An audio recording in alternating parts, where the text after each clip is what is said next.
Wir sind ja im Fernsehen auf SRF 2, da sieht Fabian Unterreger stehen. Morgen. Guten Morgen, Mario. Ist es echt, wenn wir nach der fußballerisch turbulenten Woche, wenn ich mit einem kleinen Gedicht anfange? Ich bitte darum. Also gut. Zum Glück ist Freitag. Mit dem Fabian Unterreger. Ich habe lange gearbeitet dran, musst du jetzt hören. Das ist grossartig. Jetzt ist es dus. Nach der WM ist Schluss. Der Nationaltrainer Hitzfeld tritt zurück. Doch, Zuerst aber natürlich das Highlight, der Gruppensieger in der Quali, WM zu Brasilien. doch, Brasilien, das ist super. Das wird ein grosses Abenteuer werden. Das wird das begeisterungsfähige Publikum in dem Asien, Südamerika. Afrika. Südamerika.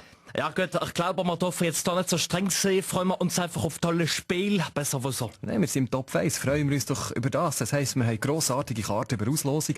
Welches wären denn eure Lieblingsgegner? Doch, denke mal, klare Fälle. Guadeloupe, der Vatikan, Gibraltar oder Südtirol. Ja, schon wieder sorry, wenn ich reinschieße, aber auch die sind, das ist falsch, die sind nicht Ja qualifiziert. gut, selber schuld. Freuen wir uns doch einfach über die gute Quali. Nationalrat Christoph Mörgeli, jetzt hören wir die kleine Schweiz zu den ganz grossen. Wissen Sie, das Schönste am Ganzen ist, dass Gegner aus dem Balkan geschlagen worden sind. Von Schweizer aus dem Balkan. Das ist wahre Integration. Weil man sein Heimatland verraten. Verstehen Sie? Ja, die finden gäng ein schönes Haar in der Suppe. Absolut. Über zum Roger Köppel. Jetzt sind wir Weltklasse. Das muss die Weltwoche doch wahnsinnig freuen. Wo denkst du an? Um was geht's? Die linke Südkurve bei Sozialisten jubeln und feiern. Tatsache ist, wir sind als Schweiz zur Neutralität verpflichtet. Alles ausser Unentschieden ist ein staatspolitischer Skandal.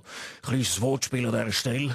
Ohne Ottmar hat die Nationalmannschaft hitzefrei. Grossartig. Ja, Es schnippt der Herr Giro, Ja. schon Basti Giro von den Ja. Grünen. Was ist denn jetzt euch nicht, was ist nicht recht an dieser starken Nationalmannschaft? Also ich habe etwas eigener Sache dieser Stelle. Ich würde mich gerne bewerben als Nationaltrainer für unsere Haut auf dem Rasen. Ich arbeite ja schon seit längerem in grünem Umfeld. Stimmt, haben wir noch gar nicht geklärt, Herr Hitzfeld. Warum habt ihr euch eigentlich für den Rücktritt entschieden? Ja, für mich war das eine sehr harte Entscheidung und da kann ja auch eine soziale Verantwortung und da die Frage ist, wer verdient denn der Herr Fabian Unterreger seine Brötchen ohne mich? Zum Glück ist Freitag.